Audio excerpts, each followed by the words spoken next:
Nah, Saya aja Kang sampai Erik. gitu ya Rasulullah teh nabi teh gitu ya, nah, sampai gitulah, sampai jijik gitu.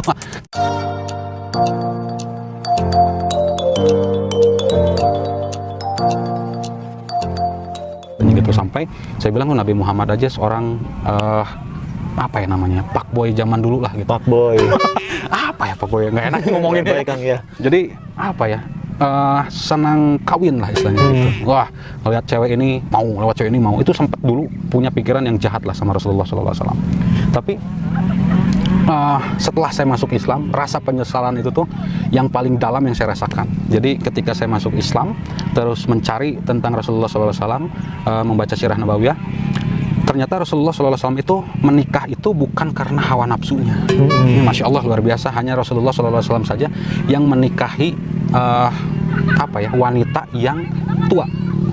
Artinya bukan seneng yang tante-tante, bukan. Yang muda-muda gitu. ya gitu. Bukan, yang muda cuma satu Doang, Aisyah. Radhiyallahu ta'ala anha. Nah, setelah itu dan artinya menikahi gadis 9 tahun, ya kan? Anak kecil kok dinikahi di umur 6 tahun. Nah, pokoknya itu dulu tuh waktu saya kafir tuh jahat lah tentang Rasulullah, memitnahnya. Ada kalau bahasa Sundanya mah edan-edanan lah ya. Iya. Tapi masih ada yang percaya aja waktu itu ya? Masih gitu. Karena saya aja sampai Kang Erik. gitu ya Rasulullah teh nabi teh gitu ya, nah, sampai gitulah, sampai jijik gitu.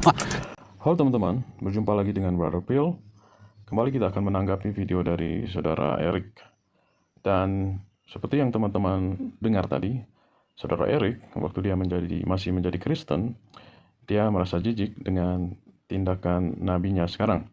Dan setelah dia menjadi seorang Muslim, semua hal-hal yang menjijikkan menurut dia tidak menjadi menjijikkan lagi. Setelah dia mempelajari agama barunya dengan baik. Mungkin pertanyaan kita adalah, apakah kritikan dari orang-orang di luar agama barunya sekarang tidak berdasar? Karena sesuai dengan literatur-literatur dari agama saudara Erik sendiri justru menguatkan kritikan-kritikan tersebut. Contohnya seperti pada hadis Sahih Al-Bukhari 4414 berikut ini. Dan ini adalah kesaksian dari Aisyah sendiri. Dia berkata, "Saya selalu cemburu pada setiap wanita yang menyerahkan dirinya kepada Rasulullah. Saya berkata, apakah seorang wanita menyerahkan dirinya? Maka ketika Allah menurunkan ayat, kamu boleh menangguhkan, dalam kurung, menggauli, siapa yang kamu kehendaki di antara mereka, dalam kurung, istri-istrimu. Dan boleh pula menggauli siapa yang kamu kehendaki, dan siapa-siapa yang kamu ingini, untuk menggaulinya kembali dari perempuan yang telah kamu cerai, maka tidak ada dosa bagimu." Dalam kurung Al-Azab ayat 51. Saya dalam kurung Aisyah berkata, "Demi Allah, saya tidak melihat Rabbmu kecuali cepat memenuhi keinginan Anda." Oke, saya tidak mau simpulkan sesuatu. Silakan teman-teman simpulkan sendiri dari hadis yang kita barusan dengar. Dan teman-teman juga bisa membaca di dalam hadis Sahih Muslim 2658 yang menceritakan hal yang sama. Mari kita membacakan satu hadis lain di hadis Nasai 3878.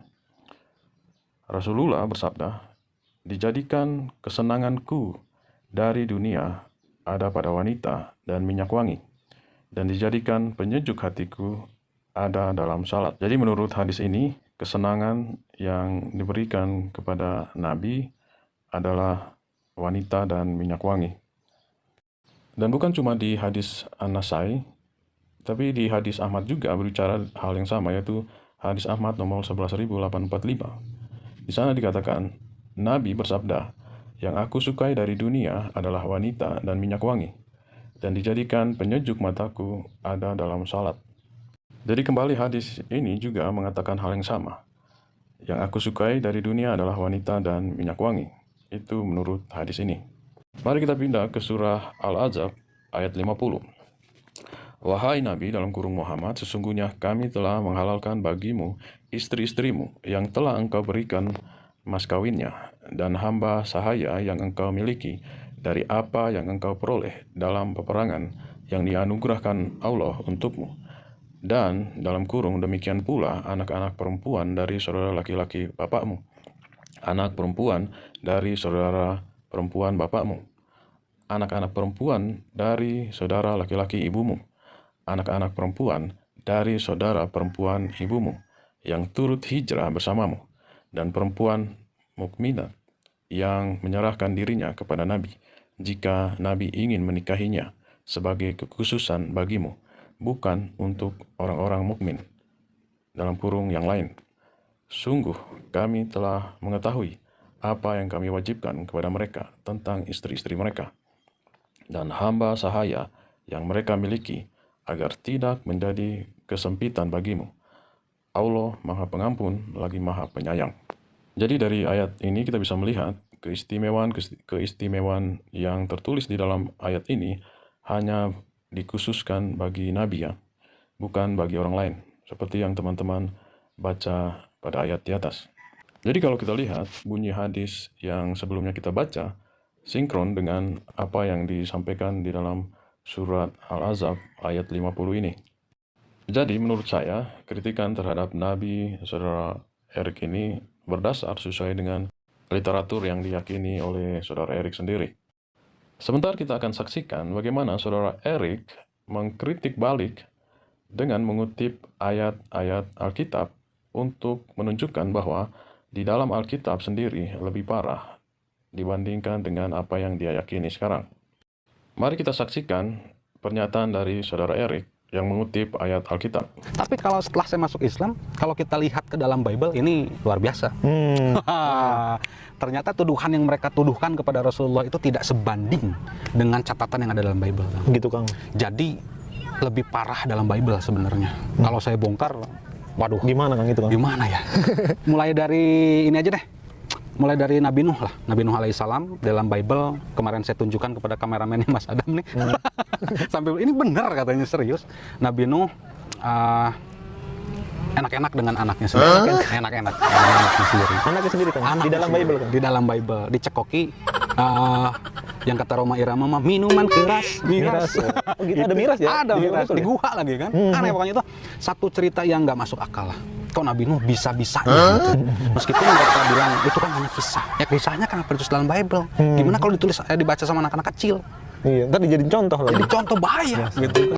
Oke teman-teman, kita sudah dengarkan bersama bagaimana Saudara Erik mengutip kisah di dalam Alkitab untuk menunjukkan bahwa ternyata kisah di dalam Alkitab lebih parah. Dan kisah yang diambil Saudara Erik, katanya di dalam Alkitab ada kisah tentang bagaimana Nuh tidur dengan anak-anaknya. Tetapi sangat disayangkan, tidak pernah ada kisah di mana Nuh tidur dengan anak-anaknya atau bersinah dengan anak-anaknya. Yang ada adalah di mana anak-anak perempuan Lot menjebak Lot sehingga Lot bisa tidur dengan mereka. Untuk lebih jelasnya, teman-teman bisa baca di dalam Kejadian 19, ayat 30 dan seterusnya. Dan setelah kita membaca Kejadian 19 tentang Lot dan anak-anak perempuannya, kita bisa simpulkan bersama apa yang mereka lakukan itu tidak benar di hadapan Tuhan. Dan tidak sedikit pun Tuhan memerintahkan mereka untuk melakukannya. Jadi dengan menggunakan ayat ini untuk menunjukkan betapa ajaran Kristen lebih parah, sangatlah tidak cocok. Karena di dalam ayat ini, Tuhan tidak pernah memerintahkan anak-anak Lot, bahkan Lot, untuk melakukan hal terkeji tersebut. Sekarang kita akan menjawab, kenapa kisah tersebut ditulis di dalam Alkitab? Mungkin Saudara Erik belum pernah membaca ayat berikut ini. 1 Korintus 10 ayat 6. Semuanya ini telah terjadi sebagai contoh bagi kita, untuk memperingatkan kita supaya jangan kita menginginkan hal-hal yang jahat seperti yang telah mereka perbuat. Dan bukan cuma di situ, di ayat selanjutnya 1 Korintus 10 ayat 11, di situ dikatakan semuanya ini telah menimpa mereka sebagai contoh dan dituliskan untuk menjadi peringatan bagi kita yang hidup pada waktu di mana zaman akhir telah tiba.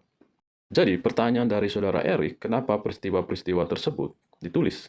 Alkitab sangat jelas mengatakan bahwa semuanya itu ditulis untuk menjadi peringatan bagi kita, supaya kita tidak jatuh ke dalam kesalahan yang sama. Jadi kesalahan-kesalahan yang dicatat di dalam Alkitab bukan supaya diulang kembali, tetapi justru menjadi peringatan supaya tidak dilakukan lagi. Oke teman-teman, demikianlah tanggapan kita untuk pernyataan pertama dari Saudara Erik. Besok kita akan lanjutkan kembali menanggapi pernyataan yang lain dari Saudara Erik, yang menunjukkan bahwa Alkitab itu lebih parah daripada apa yang dia yakini.